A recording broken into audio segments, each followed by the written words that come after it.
IVM.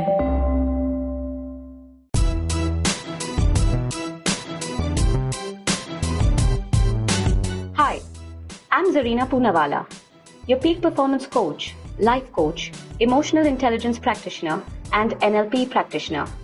I'm also the founder of Abso Expertise Unique, and my organization constantly aims at building leaders across continents. After having worked with so many dynamic business honchos, entrepreneurs, startups, CEOs, management gurus, parents, and student communities worldwide, I am convinced that every individual has unleashed potential, and all we really need to do is realize it. Watch the magic unfold, enhance quality of life, relationships, and professions. On my show, be ready for some riveting conversations with inspirational people, snippets, stories, and much more. So here I am on this exceptional journey to find empowerment and inspiration anywhere I can. Come join me on this breathtaking path of self-realization, potential maximization, positivity, and most of all, embrace your inner power. You are on your way to empowering yourselves. Welcome to the Empowering Series with Zarina Poonawalla. Hello and welcome to the Empowering Series with me, Zarina. On today's episode, I'm in conversation with a humble, fervent, and utterly inspirational person. He's the board member and CEO of a healthcare startup, and he's a wonderful person with a contagious personality. Please welcome Sachdev Ramakrishna. So hello, Sachdev. It's such a pleasure to have you on the Empowering Series today. How have you been? Thank you, Zarina, and such an honor to be on your show. And I hope you're bright, resplendent, energetic, beaming, cheery self. Yes, I absolutely am, and I'm hoping that that's the case for you as well.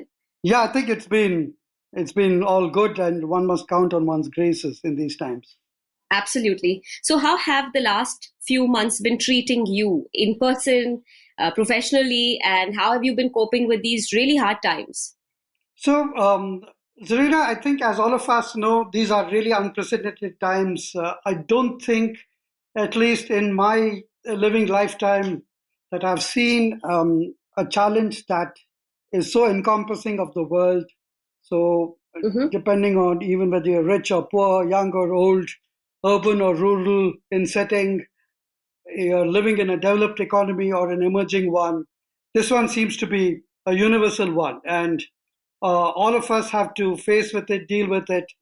Just that I think some of us perhaps are luckier than others that we do have the resources to both financial and otherwise to live lives even through these difficult times more comfortably than some of our fellow brethren who may have had to rough it out because of them having to work in another place and then having to scurry back home in these very uncertain times. But the really interesting part of this puzzle is that there is the medical side of the pandemic where everyone's wondering, how does it happen? Who gets it? And then there is the whole belief system in us which says, I belong to a good gene pool. All my forefathers have lived to 100. This is another bad dream that will come and go. Till an incident happens to near and dear one, and then we start to get more worried. Then someone says, if you touch newspapers, you'll get it. 2 weeks later, you hear that surfaces don't transmit the virus. Then someone says, if you socialize with or without the mask, you get it, it's in the air. So the point is, I think, still early days to get even the vital signs and symptoms of this pandemic. But the amazing thing is, like it or not, it would have completely reset the landmass. It will change little or more or all of us in less or more significant ways. Absolutely. That's quite true, actually.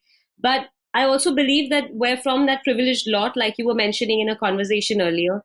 We haven't really been affected by it in our day-to-days as compared to a lot of people out there. Right. Right?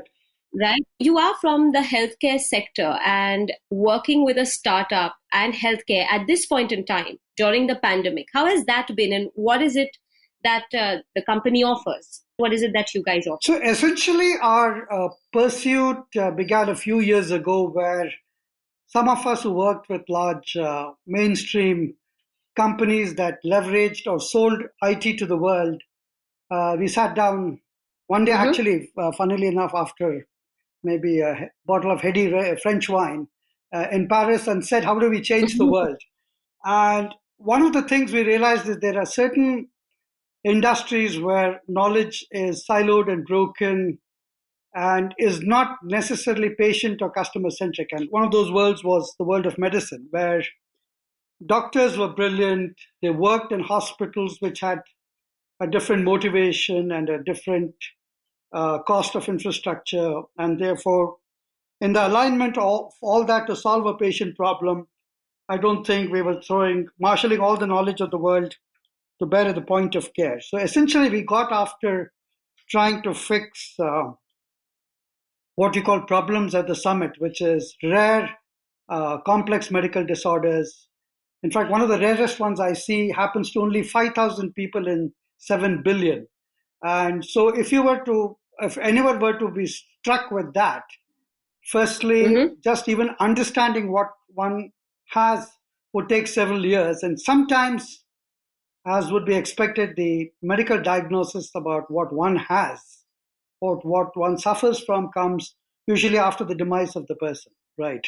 Because what we're trying to do is today with more computational power in computers, how can computer science meet expert biology in the minds of doctors and bring all this collective knowledge pool to bear so that we can industrialize the process of even medical diagnosis and appropriate treatment planning for patients with rare and complex medical disorders. And Zarina, it's interesting you asked this because in some ways the common touch point is that both in what we chose to do and in the nature of this pandemic, both are largely asymptomatic in that patients in our world also do not have diseases that reveal themselves in full glory.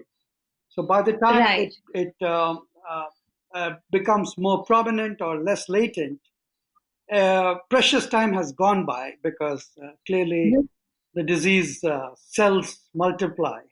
And in that war, I think they've gained vital ground, where time is of essence. So that was that. So. That was actually my next question to you. You have been in the healthcare sector and you have made diagnosticians work on asymptomatic diseases before the coronavirus situation. Right.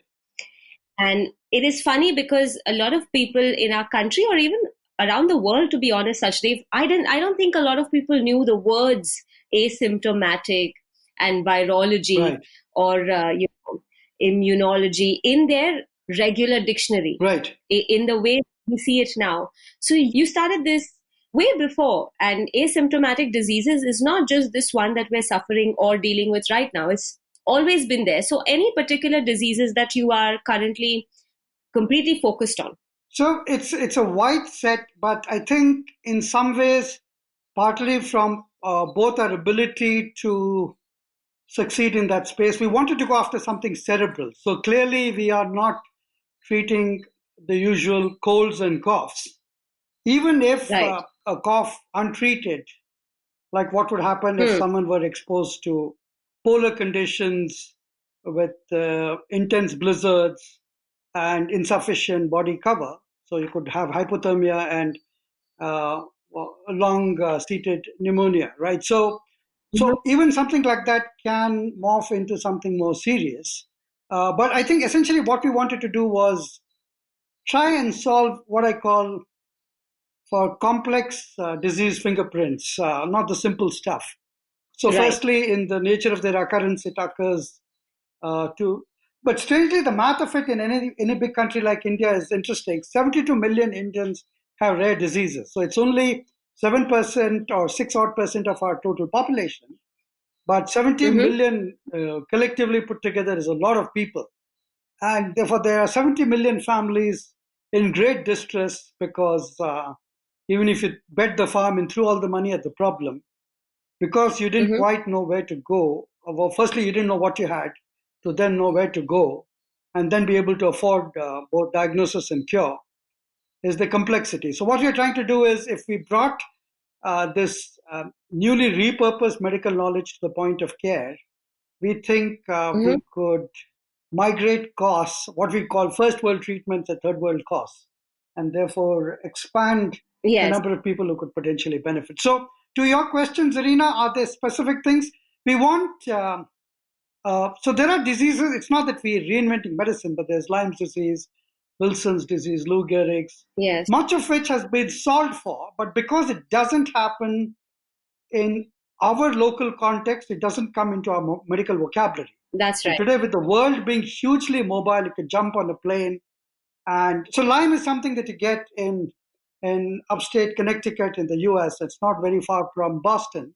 So if you were an Indian student at the Harvard Business School, you came back to Bombay or Bangalore for your summer vacation, and you went and a tick in the forest bit you and you got Lyme's disease, no local general practitioner would that have in his medical context. So they would cure you for fevers which would remain low grade and for years on end, but the thing wouldn't go away because that's not what you're fundamentally solved for, right? So okay. I think so. Yeah, but that is true. There are a lot of diseases that we don't have around us, so we don't know much and we don't know how to solve the problem naturally. So it's really nice that you're looking into these things and this diagnostician work that is going on your front, Sachdev, that really helps to also become an eye-opener and add words and meaning to certain things that we don't have knowledge about. Yeah, Zarina, and just to simplify, see, essentially what we're trying to do is, like you have crime fingerprinting, right? The scene of a crime, or crime forensics, right? Each one of us, by divine intervention, has a unique fingerprint. And similarly, each disease manifests itself with certain vital signs and symptoms. So it leaves a trace, whether light or dark, right? And what we're essentially saying is through pattern recognition and filtering, which computers do more efficiently than people, you can do a complete sweep of matching vital signs and symptoms that the patient manifests to what's in the medical library already about the knowledge of the disease, to identify a short list for the physician about 5 or 7 things that express themselves very similarly, right? Right. And so therefore all that the physician, and we're not trying to ever second guess the physician, there's something about human intuition and expertise which is amazing, which I think computers will take a bit longer to mimic and copy. So essentially what we do is we throw this in front of the physician, and he or she is now more informed and has more evidence-based data rather than his own bias or intuition to say it could be this. So hopefully you don't make the error of omission, right? And you go down the right path. Right. Absolutely. Now, Sachdev, we've spoken in person, and of course not in person physically, but you have been kind enough. And in fact, I should tell our listeners that Sachdev was the one who announced my award recently in 2020. And when we got chatting, I knew that you're a very contagious personality. And although we haven't met, it just seemed like your journey should be showcased on the Empowering series. So please tell us all about yourself. Now, we do know about the work and the health sector that you've been looking into, but you did mention Paris and you mentioned some French wine. So get back there and maybe a little behind and tell us your backstory, please.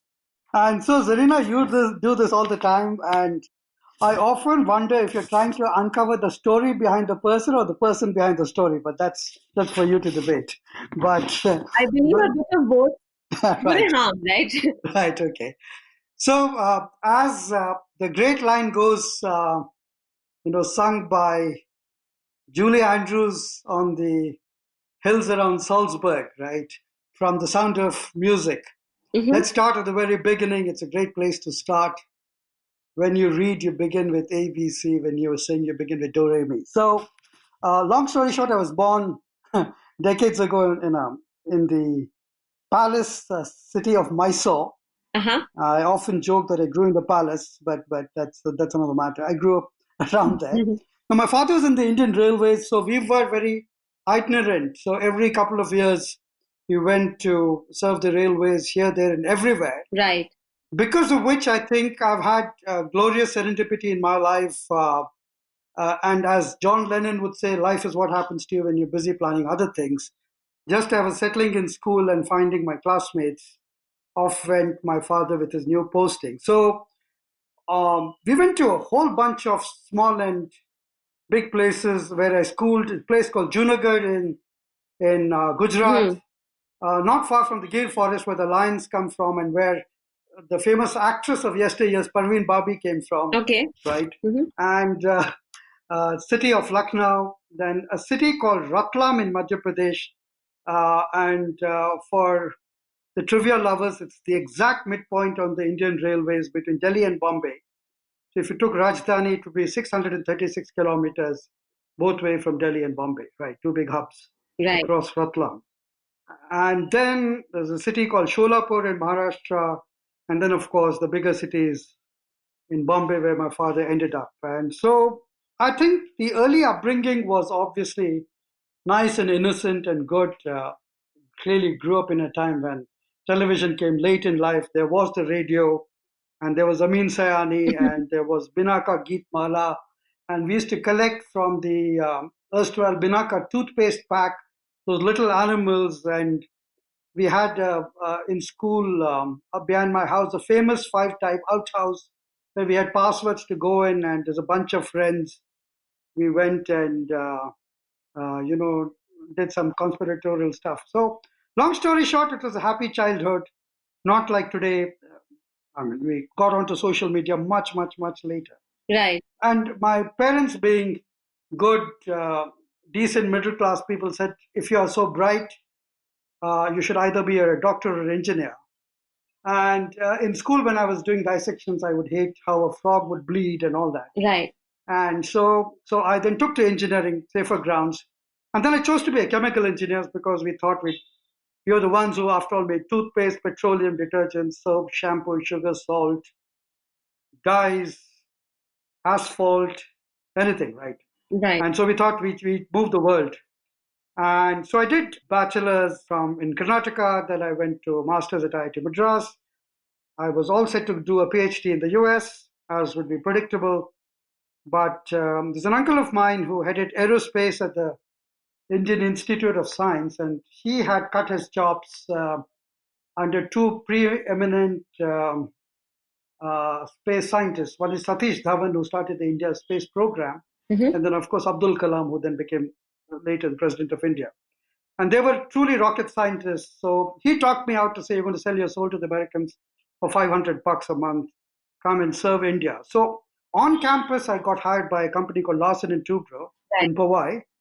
And on my first day at work, I had the honor of meeting this absolutely exemplary gentleman whom I revered till he died a few years ago, Hoke Larsen, who started Larsen & Toubro. Okay. And Larsen & Toubro were two Danish engineers who came on a boat from Denmark to India, then to try and supply Danish dairy equipment to convert milk from Indian cows and buffaloes to dairy products, right? So that those products would have a longer shelf life. They didn't perish, out of the season where cattle produce more milk, right? And that was part of the so-called White Revolution, if you might. And so they built an outstanding company. It was a no-tie culture. If you were an engineer at L&T, you could hold your head high, and you had to be good at math and equations and engineering. So on our first day at work, we all pulled around the table. Mr. Larsen drew a chit for me, and it turned out that I was assigned to the cement division, which I knew very little of. So for the next 8 years on a trot Zarina, I was sent to the far-flung places in India, places like Biawar, Raipur, Satna, that would test people's geographies. But that's where the limestone was. And we went and built massive cement factories to build India.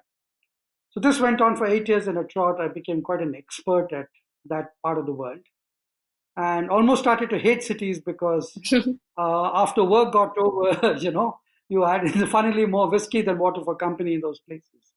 But then I knew what happened within the factory. I didn't know what happened ever to the cement that we produced in such copious amounts. So then, again, fortunately, I got a scholarship from the Asian Development Bank in Japan. I went to Manila to the Asian Institute of Management, was a dean scholar there, came back, wanted to be a management consultant, worked in a building in Bombay called Express Stars in Nariman Point. Yes. Which a consulting firm called A. Ferguson So the consulting firm was old and staid, but the joke was the incentive for us that we worked in a building with the highest per capita beauty in Bombay, simply because we had lintas above us. Okay. And they used to have Karen Lunel and other models coming for Little and other advertising, right? Right. And as boring management consultants sharing the elevator with these folks, that was the incentive to see extremely pretty good-looking people, accompanying us to the building, right? So it was a bit of a badge of honor. And so I did some work for this consulting firm between India and the Middle East. Don't forget, this was just the post-liberalization days. Still, I think, very early years for your generation. And so my job was to bring foreign customers in, file their application to the Foreign Investment Promotion Board. And so that was interesting. So I worked for them between Bombay, Dubai, Abu Dhabi, Oman, and Kuwait. Then the war clouds would break out in the Gulf. I was married then, and my wife said, come to Safer Harbor.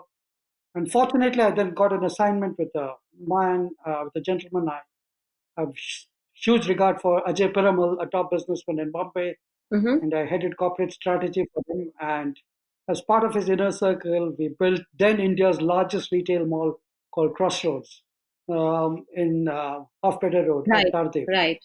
next to the Haji Ali Center. Yes.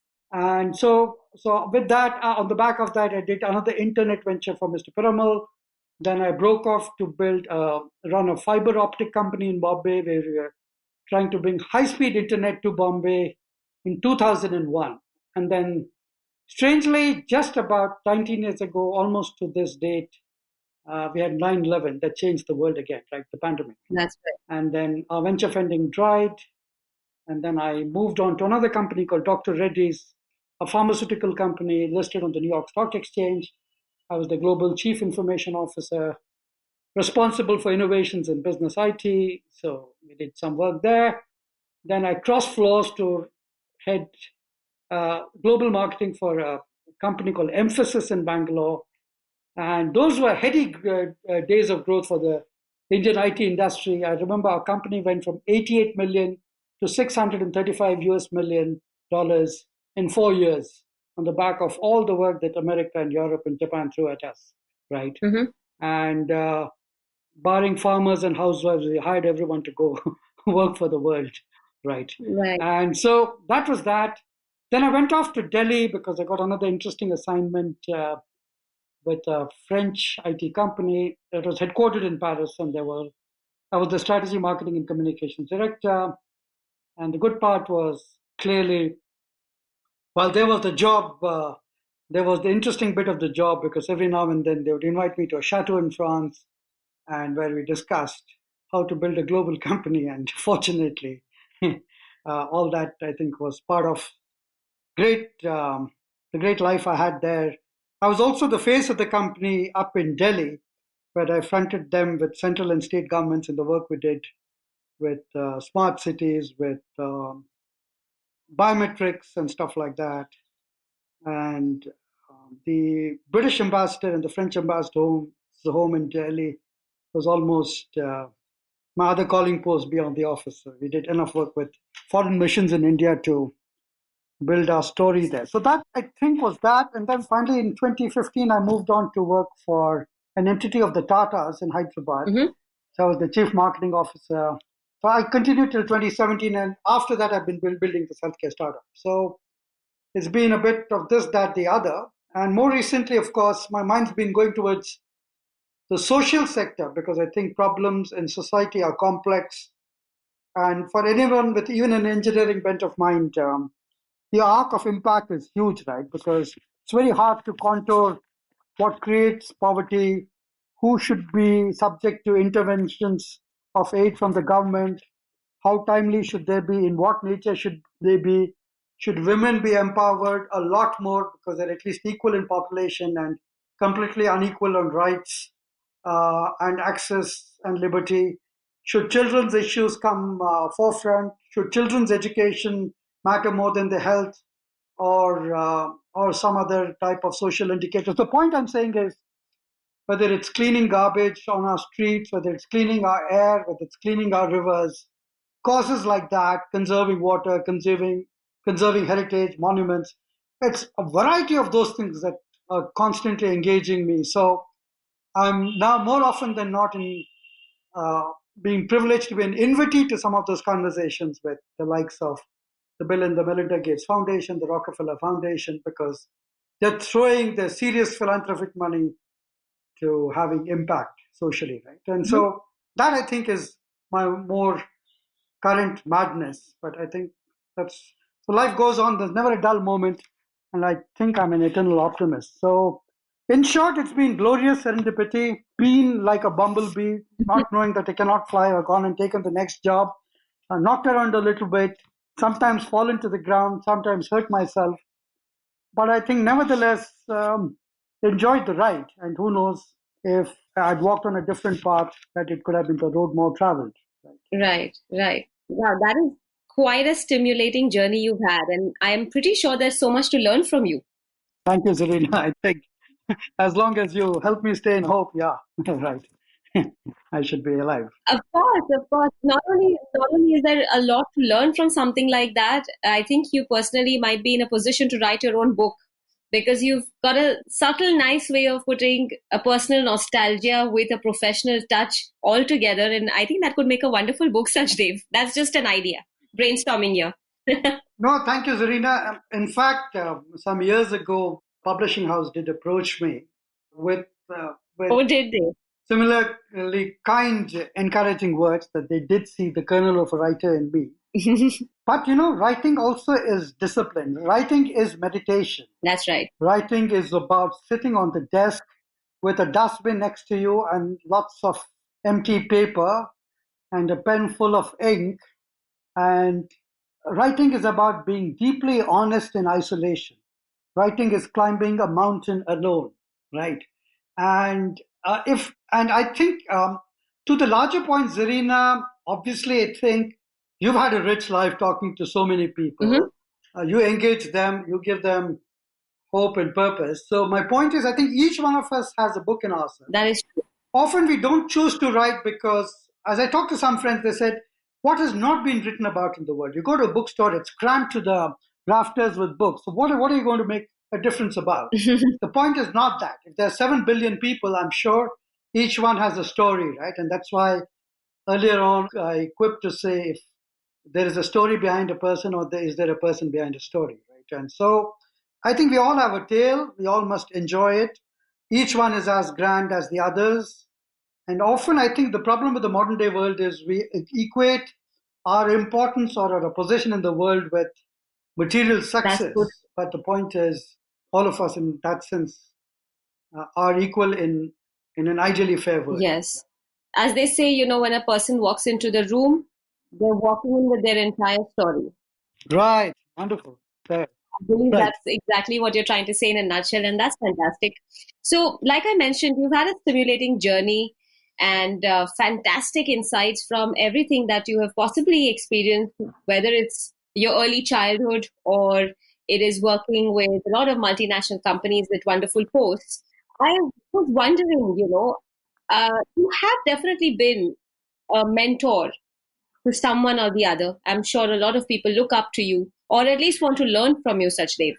So, do you face challenges, especially keeping in mind that there could be a little bit of a communication gap sometimes with people who are more recent and millennials who are probably a little more entitled sometimes? They have the knowledge, they have it all. So how do you manage mentoring such people? So I think that's a great point. And I think I must honestly answer that in 2 or 3 ways. I have been recently told that there is a bunch of people I had worked with in the past. In those days, we called them team members or subordinates. Today, we call them colleagues, right. In a more equal sense, right. And which is what knowledge workers are all about. So this WhatsApp group apparently are named after me, and they're called Sachdev's prodigies. Oh. so apparently they meet in stealth mode. They eat and drink. and occasionally talk about me. So hopefully, I think, may that tribe swell. Mm-hmm. No, but I think to more directly answer your question, in fact, I think, again, it depends on person to person. So, for example, right from the first moment when we have spoken, I feel extremely comfortable talking to you about this, that, the other, right? Sometimes with people of my generation or older, we came from baggage, where our premise on the planet was the longer we stayed, the longer our reason of existence was that our longevity, our tenure on the planet gave us the license to dictate this, that, or the other on people. Right. So if a piece of work had to be done in a team, we said, this is the way, I would do it, right? Rather than saying, this is the way I would suggest you could do it. So I think we come from that baggage. I think the millennials don't have it. And the millennials don't care. And they're differently intelligent. So, and I think because they befriend phones and smartphones, particularly at a very young age, they would learn differently. They would have things they like about the world differently.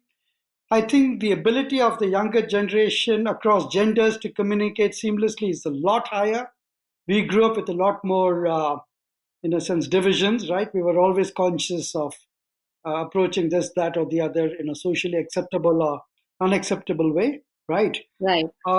Although I think like everything there in life, there is balance. The danger with smart media is also there is such brilliant information in the world today on the internet, whether it's games that engage people, whether it is other things that completely can suck them into this non-physical world, if you might, right? Almost, as you said, a parallel second life. And then somewhere you start to depart from what constitutes to be a human being, right? So I'm trying to say is there is a lot of expectation pressure on youngsters. If they don't do well enough in school or against a peer group, they, I think, have a sense of shame, and it might lead to some terminal situations, extremely unfortunately, right? Whereas I think we grew up as a more thick-skinned generation. We also wanted to get in good marks in school and then progress to good college education and then on to a good career. But I don't think it was this extreme. So in my time, even the village idiot got fed, right? He had some food given by people who were caring. Today's world perhaps is a little more ruthless. It's a little less inclusive. Families have gone nuclear. Our self-interests have got heightened. And I'm not passing a moral judgment. I'm just saying, in the way there's a technology surge in our lives, in the way that we live 18 to 20 hours of waking time and not getting enough rest. It's a whole new world we have to contend with. So if in that new world order, a more experienced person like me doesn't fit, it's okay. It's like a cricketer who's done his time and must then find other roles to then associate with the game, right? Or just fade into the sunlight, sit on your horse and ride into the sunset, right? And so I think we can't endlessly hang on to positions of grandeur, right? And even our relevance in the world changes. You're going to find our own sweet spot. So in itself, to cut a long answer short, Zarina, I don't think I've had a challenge with millennials. I think I find them extremely engaging. Their youthfulness of spirit, their perennial optimism, their ability to accept global ideas inspires me. And I wish we could partly be that. So as Walt Whitman said once, we contain multitudes, right? So there's the young in us, there's the old in us, there's the aged in us, there's the wise in us, there's the irreverent in us, there's the rebel in us. Let's include all that, right, as various flavors of spices on our plate. And let's be kind to each other, and let's accommodate, let's understand, right? And so I think I'm very encouraged with however rude or irreverent they might be towards me. Because if I could add there, Sachdev, I think there's one very interesting aspect I find about the newer generations, and that is the fact that they have curiosity. and they ask questions. And the very fact that, they're able to ask you questions that sometimes you don't have answers for deserves respect, because that is what they're teaching us in today's time, that maybe you should have asked questions earlier and you would have had answers. You don't just follow blindly. You just don't follow things. For instance, if you just talk about something as simple as respect, the idea of respect was always titles. Like you mentioned, it was subordinates and colleagues, for instance. And I believe the ability to question and that curiosity which comes with their age and their time, that really can be a game changer, even positively. And of course, it has its, it's got its pros and cons, but naturally, that's something I'm extremely intrigued by in the newer generation. So Zarina, I think you're spot on. I think you are in some ways perhaps a late millennial yourself, right? I am, yes. I think I'm somewhere in the middle, hanging in there, trying to get a piece of it. And I think you said it, you're spot on. So I think the point is two things, right? In some ways, because our generation, in a sense, came post-starvation, in a way, that when you got a landline phone at home, you didn't use it for the good part. You often garlanded it, you dusted it. And when you got a long-distance call, a lightning call, you stood reverently, you spoke hurriedly because call charges were very, very high, right? Yeah. And the connectivity was poor. So if you didn't say your bit quickly, the message wouldn't have gone through till the operator reconnected you, right? Right. Then similarly, when we got a scooter at home or anything like that, right? So therefore, I think in the time I grew up and in a sense, earned the money to then buy my car, my house. We came from entitlement because all these meant security, status, right? Right. Whereas today, exactly to your point, a millennial, having been surrounded by all this, would be happy to take a local train or a metro, and not feel too disadvantaged. Yes. I'm saying. So I think that's the thing. One, the other thing you said very profoundly and rightly is, I think we grew up with excessive deference, right? So if parents asked us to be engineers, we became engineers, and then the conflict started many years later when our personality didn't suit that type of profession, right? Right. But too late, and why didn't you? So President Obama used to say, either speak now or hold your peace, right? And so we're speaking very, very late, thanks to your show, actually. But anyway, so yes. Yeah. Okay. So, Sachdev, what do you think is the future going to look like in terms of the markets and businesses and entrepreneurship? Just your thoughts. So, hugely disruptive and confusing. But, Zarina, now that you've triggered my thought, I wanted to actually bring a quote from 1859 when the famous writer Charles Dickens, who wrote A Tale of Two Cities, wrote then. And the lines go like this: "It was the best of times, it was the worst of times.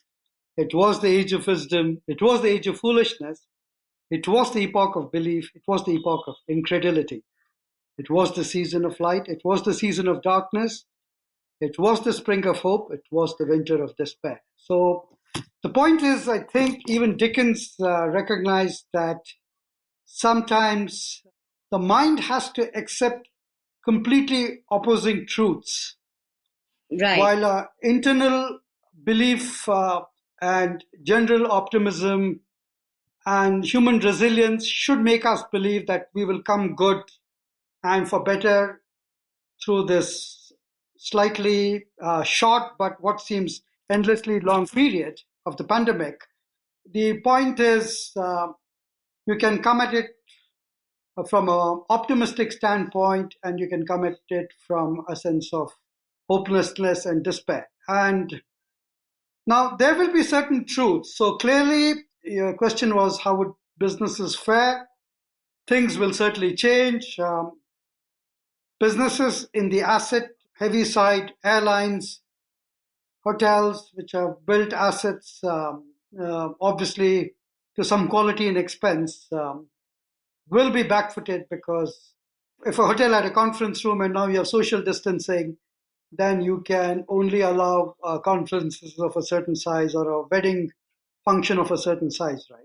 Right. And similarly, the costs of sanitizing a room soon after an occupant has come and gone, all that is all extra burden. And the fact is that no one's quite jumping on the plane, not because they do not want to, because many airports are not open, many countries are not open to accepting foreign travelers. So there's a whole bunch of things. So I think that certainly will affect some of these industries. Now, will Boeing and Airbus start to make socially distanced planes? That will, by design, by scale, by the economies of scale, disadvantage some of these industries. So I think that's one bit. Do they have the ingenuity to think of other models to survive this period? Certainly, yes. Right. Maybe in 2 years' time, when the vaccine comes, when our recovery rate gets much higher than even the high rate that it is strangely in India, and we all feel more confident that this is just one other thing in our life and let's venture out. And we start to then shop in stores and keep those jobs alive and get supply chains to move. I think the wheel of the economies will start to move. So again, it depends on where we are or not with the economy. It depends on what you do in there, right? Fantastic. So obviously, if you're making pharmaceuticals, sanitizers, you're doing a healthcare business, you're doing diagnostics business, all that will be for an upswing because healthcare suddenly is a public priority. It's a personal priority. And people will now start to throw top dollars at that. So I think that was that soon. Great. And my question was, Zarina, you are a plurally talented person, right? You're a brilliant you do these empowerment shows. From what I recollect, you're a neuro-linguistic programming guru. You are a coach yourself. Now, my question to you was, in these days of reverse mentoring, suppose you got an older client like me to come under your wings. How would you see that? Would you say, oh, good Lord, could it have got better? Or you think... Working with an older client? Yeah, with an older client who, by sheer stereotype behavior won't necessarily recognize younger people to advise them, right? Right. So how would you, what would be your gentle take on those things? Sachdev, it's funny because it's been exactly the opposite with me, because when I started off, of course, I was much younger than I am now. And I know you called me young a lot of times on the award show, and you think I'm a little late millennial, yes. But age hasn't worked as a barrier for me, fortunately.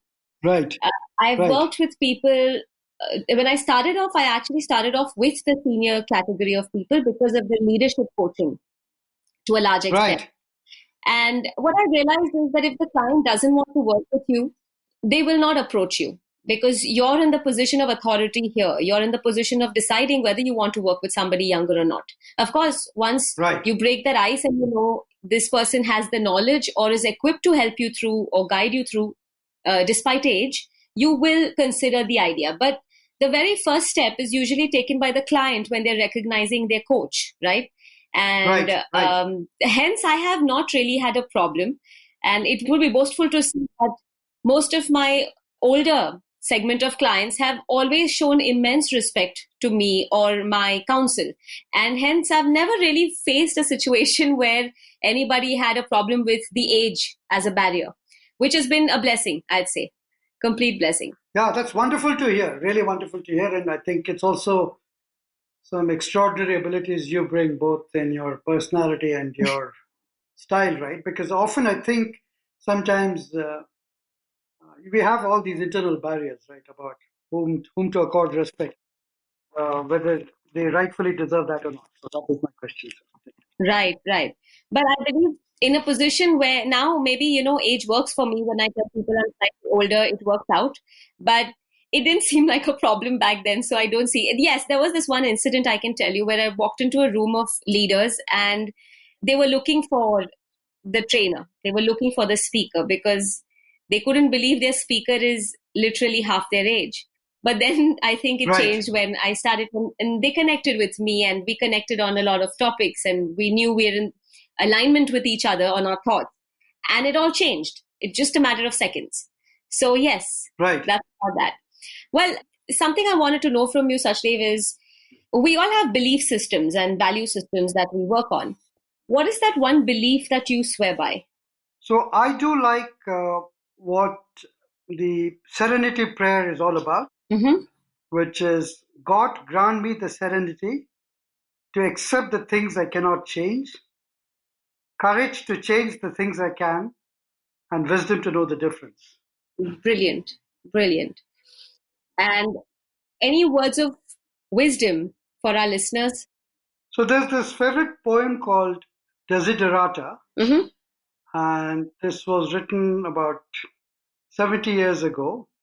And so it goes like this: go placidly amid the noise and haste, and remember what peace there may be in silence.